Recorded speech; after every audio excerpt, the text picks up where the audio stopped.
میں پوری بے تکلفی کے ساتھ آج اپنی شادی کا واقعہ سناتا ہوں، شاید کچھ نوجوانوں کے اندر غیرت جاگ جائے۔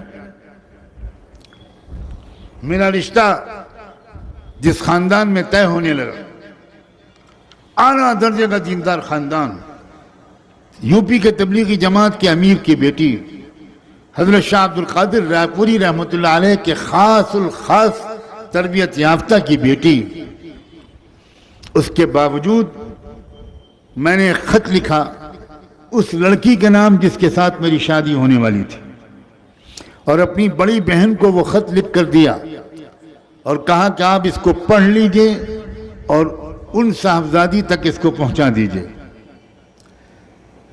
میں نے اس خط میں سلام مسنون کے بعد یہ لکھا کہ میری 3 شادیاں ہو چکی ہیں، اگر چوتھی بیوی بننے کے لیے آپ تیار ہوں تو میں اس رشتے کو منظور کروں گا، اور آپ کے والدین بھی اسی صورت میں اس رشتے کو منظور کریں۔ میری 3 شادیاں ہو چکی ہیں۔ آپ سب بھی حونلک بنے بیٹھے، 3 شادیاں؟ یہ حضرت اتنے رنگین تھے؟ نوجوانی میں یہ جوش، یہ حوصلہ، یہاں ایک سے ہی ٹیڑھے ہوئے جا رہے ہیں۔ گھبراؤ مت، میں اب اگلا جملہ بتاتا ہوں۔ میری ایک شادی ہو چکی ہے علم سے، میری دوسری شادی ہو چکی ہے ذکر سے، میری تیسری شادی ہو چکی ہے دعوت و تبلیغ اور اعلاء کلمت اللہ سے۔ اب چوتھی بیوی بن کر ان تینوں کی سپورٹ کے لیے اگر تیار ہو تو مجھے منظور ہے، ورنہ اپنی زندگی کو مشقت پہ مت ڈالنا۔ میری بہن نے یہ خط پڑھا، کہا تمہارا دماغ خراب، یہ کوئی خط دینے کا ہے؟ اس طرح لکھا جاتا ہے کہ میری 3 شادیاں ہو چکی۔ میں نے کہا آپ خط پھاڑ کے پھینک دیجئے، میں نے پہلے سے اس کی نقل تیار کر رکھی، آپ نہیں بھیجیں گی؟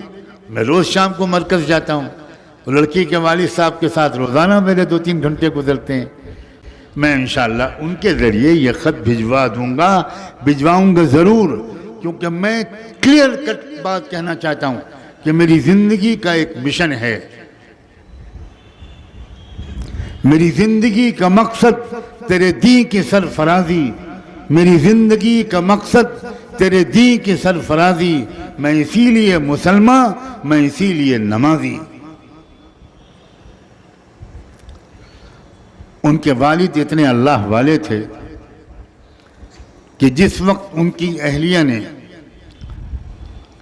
وہ خط ان کے ہاتھ میں دیا اور ان کے والد نے وہ خط پڑھا تو سجدہ شکر میں گر گئے۔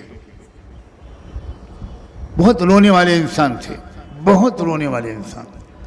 مجھے بتایا گیا کہ 10-12 منٹ تک سجدے میں پڑے روتے رہے، شکر ادا کیا اور بلا تکلف اپنی بیٹی کو میرا وہ خط پکڑا دیا کہ مولانا سجاد میاں کا یہ خط تمہارے نام آیا ہے، تم اکیلے میں اس کو پڑھ لو۔ بیچاری بری طرح شرما گئی ہوگی، خط پڑھا تو میں کیا بتاؤں، میں کیسے اللہ کا شکر ادا کروں۔ اس نے نیچے اس خط میں اپنے قلم سے ایک لائن لکھا کہ میں ہر مہینے میں 3 روزے اس پر شکر کی نیت سے مرتے دم تک ادا رکھوں اس نعمت پر۔ میں کب سے اس طرح کی دعائیں چپکے مانگ رہی تھی۔ نوجوانوں، کچھ تمناؤں کو ٹھیک کرو، اسلام کو سمجھو، اسلام کے تقاضوں کو سمجھو، ہمتوں کو بلند کرو اور ایسے صاحب کردار بنو کہ تم میں سے کسی نہ کسی پہلو سے اس ملک کو، اپنے سماج کو، اپنے شہر کو، اپنے محلے کو، کسی نہ کسی طرح اس کے ایک فرد کو تم سے راحت ملے، ترقی ملے۔